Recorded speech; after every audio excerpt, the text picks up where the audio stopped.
കോഴിക്കോട് വലിയങ്ങാടിയിൽ കോർപ്പറേഷന്റെ കെട്ടിടത്തിന്റെ കോൺക്രീറ്റ് തകർന്നുണ്ടായ അപകടത്തിൽ മരണസംഖ്യ 4 ആയിരിക്കുകയാണ്. തിരുവങ്ങൂർ സ്വദേശിയായ വിനോദിനും ജീവൻ നഷ്ടമായിരിക്കുന്നു. അപകടത്തിൽ 3 ചുമട്ടുതൊഴിലാളികൾക്കും ഒരു ലോറി ഡ്രൈവർക്കുമാണ് ജീവൻ നഷ്ടമായിരിക്കുന്നത്. ഒരാൾ പരിക്കേറ്റ് ചികിത്സയിലാണ്. അബ്ദുൽ ജലീലാണ് ബീച്ച് ആശുപത്രിയിൽ ചികിത്സയിലുള്ളത്. സ്ലാബ് പൊട്ടി വീണപ്പോൾ ഇറങ്ങി ഓടാൻ കഴിഞ്ഞില്ലെന്ന് അബ്ദുൽ ജലീൽ പ്രതികരിച്ചു. തന്റെ കാലിലും മറ്റുള്ളവരുടെ നെഞ്ചിലുമാണ് സ്ലാബ് വീണത്. ബലക്ഷയത്തെക്കുറിച്ച് നേരത്തെ തന്നെ അധികാരികളുടെ ശ്രദ്ധയിൽപ്പെടുത്തിയിരുന്നുവെന്നും അബ്ദുൽ ജലീൽ. 5 പേരാണ് അവിടെ ഇരുന്നത്. ഓടാൻ കഴിഞ്ഞില്ലല്ലോ. ഞാനതിന് വീണെടുത്തിട്ട് ഇന്നെ എടുക്കാൻ ആരും വരുന്നില്ല. ഇനി അടുത്തൊരു വീടിനുള്ള ഭയം കൊണ്ട് ആൾ വിട്ടിട്ട് ഞാൻ ഉപയോഗിക്കാറ്. അവനാണ് 15 സ്ലാബ് പൊടിക്കാൻ കിട്ടും. കാലതിൻ്റെ ഉള്ളിലാണ്. അതൊക്കെ അതിൻ്റെ ഉള്ളിലാണ് ഉള്ളത്. 5 മാത്രമാണ് കാലിൽ വീണത്. അപ്പോഴാണ് മുക്കൊരു പനി വന്നത്. ആരും അടുക്കണില്ല. ബാക്കി നേരത്തെ എടുക്കാൻ വേണ്ടി വരുമ്പോൾ വീടിനുള്ള പ്രതീക്ഷയിൽ പാഞ്ഞ വന്നപ്പോഴാണ് പിന്നെ നാളെ 2 കൊല്ലം കാല് കഴിഞ്ഞ 2 കൊല്ലം മുന്നേ പൊളിക്കാതെ വീട്ടിലാണ് സർക്കാർ പൊളിക്കാതെത്തതാണ്. ഓപ്പറേഷൻ പൊളിച്ച് പാസ്സായതാണ് പൊളിക്കാൻ. 2 കൊല്ലം മുന്നേ പാസ്സാക്കി. അപ്പോൾ ഞാനും കുട്ടി അവിടെ ഇരിക്കാനും ഒരു 3-4 ആൾക്കാർ ഉണ്ടെങ്കിൽ എന്തൊരു വണ്ടി വീണ മാറ്റൊരു സൗണ്ട് കിട്ടും. ഒറ്റ തിരിഞ്ഞപ്പോഴാണ് ഈ സ്ലാബ് വീണെന്ന് വെച്ചപ്പോൾ എനിക്ക് ഇപ്പം അതിലുള്ള അറിയാം. ഞാൻ തിരിച്ച് ഓടി വന്നപ്പോൾ ഫസ്റ്റ് തന്നെ ഇപ്പനെനിക്ക് കിട്ടി. ഈ സ്ലാബ് പൊളിച്ച് ഇപ്പനെടുത്ത് പുറത്തേക്ക് ഇട്ടപ്പോൾ ഇപ്പൊക്ക് കാലിൽ ചോര ചെയ്ത കാര്യങ്ങളൊക്കെ വരുന്നുണ്ട്. അപ്പോൾ ബാക്കിയുള്ളവർ അതിൻ്റെ ഉള്ളിലുണ്ട്. അപ്പം ആരും അങ്ങോട്ട് അടുക്കുന്നില്ല. ഞാൻ പിന്നെ എനിക്ക് എൻ്റെ വാപ്പല്ലോ ബാക്കിയുള്ളവർ നോക്കിക്കണതിൽ പറ്റില്ലല്ലോ.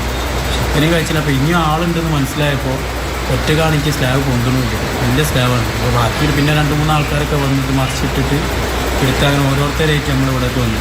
ഇപ്പോൾ ബീച്ചിലേക്ക് വന്നു. ഇംതിയാസ് കാര്യം വിവരങ്ങളുമായി ചേരുകയാണ്. ഇംതിയാസ്, ഒരാൾക്ക് കൂടി ജീവൻ നഷ്ടമായിരിക്കുന്നു എന്നുള്ളത് വലിയ വേദനയുണ്ടാക്കുന്ന വാർത്തയാണ്. നേരത്തെ ഇതിൽ അപകടത്തിൽ കാലിന് പരിക്കേറ്റ അദ്ദേഹത്തിന്റെ വാക്കുകൾ നമ്മൾ കേട്ടു. 2 വർഷം മുൻപ് പൊളിച്ചു മാറ്റാൻ നിർദ്ദേശിക്കപ്പെട്ട കെട്ടിടമാണ് ഇപ്പോഴും അതുപോലെ തന്നെ നിലനിന്നതെന്നുള്ളത്. അസ്വാഭാവിക മരണത്തിനുൾപ്പെടെ കേസെടുത്തിട്ടുണ്ട്. വാദപ്രതിവാദങ്ങളൊക്കെ ഉണ്ടാകുന്നുണ്ട്. ഇനി തുടർ നടപടി എന്താകും? പക്ഷേ ഏറ്റവും സങ്കടകരമായ കാര്യം 3 പേർ മരണത്തിന് കീഴടങ്ങിയപ്പോൾ 2 പേർ ചികിത്സയിലുണ്ടായിരുന്നു. തിരുവങ്ങൂർ സ്വദേശിയായിട്ടുള്ള വിനോദ് കോഴിക്കോട് മെഡിക്കൽ കോളേജിലായിരുന്നു. അദ്ദേഹം കൂടെ ഇപ്പോൾ മരണപ്പെട്ടു എന്ന സങ്കടകരമായ വാർത്തയാണ് പുറത്തു വരുന്നത്. അദ്ദേഹത്തിന് നട്ടലിന് കാര്യമായ പരിക്കുണ്ടായിരുന്നു.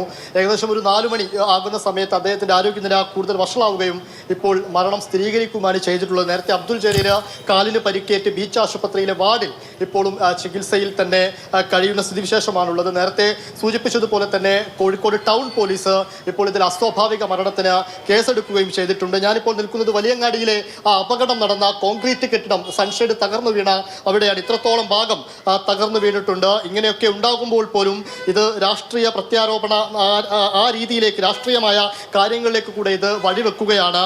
തുടർ നടപടികൾ എന്ന് പറയുന്നത് പ്രധാനമായിട്ടും അടുത്ത ഘട്ടം ഇതിൻ്റെ ഒരു പ്രാഥമികമായ പരിശോധന പോലീസ് അടക്കം ഇതിൻ്റെ എഞ്ചിനീയറിംഗ് വിഭാഗം അടക്കം നടത്തേണ്ടതുണ്ട്. പോസ്റ്റ്മോർട്ടം നടപടികൾ പൂർത്തീകരിക്കേണ്ടതുണ്ട്. ഇന്ന് തന്നെ പോസ്റ്റ്മോർട്ടം നടപടികളൊക്കെ പൂർത്തീകരിക്കുകയും ചെയ്യും. 2 പേരുടെ പോസ്റ്റ്മോർട്ടം നടക്കുന്നത് കോഴിക്കോട് മെഡിക്കൽ കോളേജിൽ വെച്ചാണ്.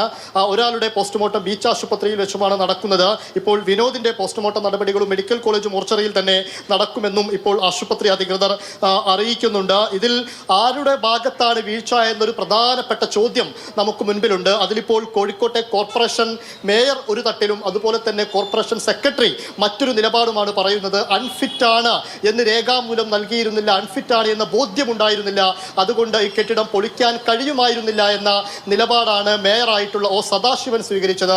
പക്ഷേ സെക്രട്ടറി പറയുന്നത് 2024 തന്നെ ഇത് പൊളിക്കാനുള്ള എല്ലാവിധ കാര്യങ്ങളും ആയിട്ടുണ്ട് എന്ന രീതിയിലും പറയുന്നു. 2 അഭിപ്രായങ്ങളിലും 2 വർത്തമാനങ്ങളിലും 2 നിലപാടാണ് എന്ന് നമുക്ക് നിസ്സംശയം പറയാം.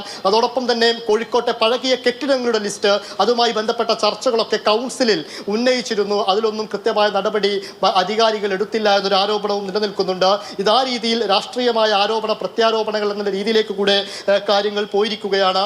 പക്ഷേ അതിനൊക്കെ അപ്പുറം 4 പേർ ഈ സംഭവത്തിൽ മരിച്ചിരിക്കുന്നു. ഏറെ ഖേദകരമായ സങ്കടമുള്ള വാർത്തയാണ്. ഒരാളിപ്പോഴും നിസ്സാരമായ പരിക്കാണ് അദ്ദേഹത്തിനുള്ള. അദ്ദേഹം ചികിത്സയിൽ തുടരുകയാണ്.